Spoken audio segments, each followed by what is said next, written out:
Right, ఇక రాష్ట్రపతి ప్రసంగం తర్వాత యాప్ ఎంపీ సంజయ్ సింగ్ మాట్లాడుతున్నారు. లైవ్ ద్వారా చూద్దాం.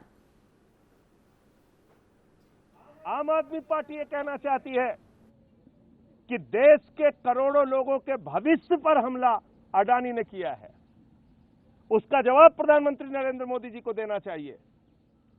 और अगर भारत पे हमला हो गया तब तो प्रधानमंत्री को जरूर बोलना चाहिए, राष्ट्रीय सुरक्षा सलाहकार को भी बोलना चाहिए, रक्षा मंत्री और गृह मंत्री को भी बोलना चाहिए। तो इसलिए हमने कल मांग की थी कि सदन में इसके बारे में चर्चा कराई जाए। और कहां छुपी है ईडी, कहां छुपी है सीबीआई, कहां छुपी है इनकम टैक्स डिपार्टमेंट, कहां छिपा है सेबी? क्यों नहीं कार्रवाई हो रही है अडानी के ऊपर जिसने लाखों करोड़ का भ्रष्टाचार किया है? दुनिया का 2 नंबर ही अमीर था, अब 11 नंबर पे चला गया।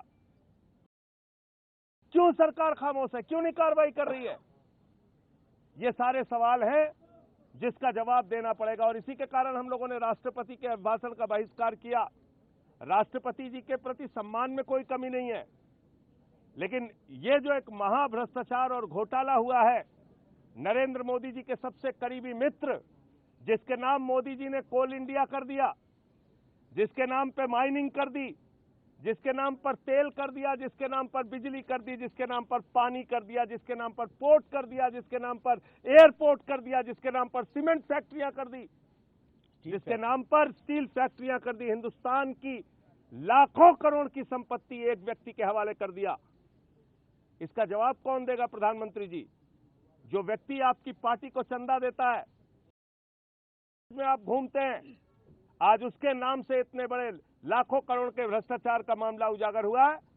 इसका जवाब आपको सामने आकर देना पड़ेगा और देश के सदन में भी हम लोग ये मांग उठाएंगे। और इस पर, इस पूरे भ्रष्टाचार की जांच के लिए जेपीसी की डिमांड है हमारी कि इस पे जेपीसी बननी चाहिए। और ये जो एक प्रकार से ये इतना बड़ा वित्तीय भ्रष्टाचार हुआ है, फाइनेंशियल फ्रॉड हुआ है, इसकी जांच करा के पूरे देश के सामने सच आना चाहिए। उन करोड़ों लोगों की चिंता दूर करनी चाहिए सरकार को जो आज भयभीत है, डरे हुए हैं, क्योंकि वो कई बैंकों से मार खा चुके हैं, पहले भी उनका पैसा डूब चुका है।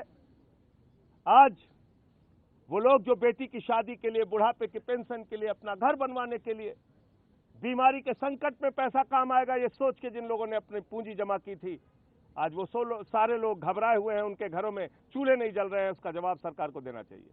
संजय जी, राष्ट्रपति के अभिभाषण के दौरान चर्चा करने का समय मिलता आपको, आप ये बातें वहां भी उठा सकते थे, अभिभाषण का बहिष्कार करने का क्यों? देखिए, ऐसा है कि आप सारे लोग जानते हैं कि राष्ट्रपति के अभिभाषण में महामहिम राष्ट्रपति जी के द्वारा लिखा गया एक भी शब्द नहीं होता। ये सरकार के लिखी गई घोषणाएं होती हैं, सरकार के लिखी हुई योजनाएं, उनके झूठे दावे, उनके झूठे वादे होते हैं। कल जब हम लोगों ने कहा कि इन विषयों के ऊपर चर्चा कराइए, सरकार ने कोई जवाब नहीं दिया। डेमोक्रेसी के अंदर, लोकतंत्र के अंदर और क्या तरीका है? मैं सुन रहा था एक हास्यास्पद तर्क हमारे देश के प्रधानमंत्री ने दिया, और वो कह रहे हैं कि एक आदिवासी महिला राष्ट्रपति के अभिभाषण का हमने बहिष्कार किया। प्रधानमंत्री जी, देश की करोड़ों वो आदिवासी महिलाएं जो सब्जी की दुकान लगाती हैं और बचत होती है तो एसबीआई में, एलआईसी में पैसा लगाती है, उनको आपसे जवाब चाहिए। वो करोड़ों लोग जो ऑटो चलाते हैं, वो दलित, वो पिछड़े, वो गरीब आदमी जो अपनी गाड़ी कमाई का पैसा मजदूरी करके एसबीआई में, एलआईसी में जमा करते हैं, आज वो सारे लोग आपसे जवाब मांग रहे हैं। अगर आपके मन में वाकई आदिवासियों के प्रति, दलितों के प्रति, पिछड़ों के प्रति, गरीबों के प्रति, इस देश के लोगों के प्रति सम्मान है तो सामने आइए और ये लाखों करोड़ के भ्रष्टाचार का जवाब दीजिए। संजय जी, एक बजट कल पेश होने जा रहा है, उसको लेकर के क्या सोच है आप लोगों की? बजट आने के बाद ही बोलेंगे ना। देखिए, बजट तो आने दीजिए।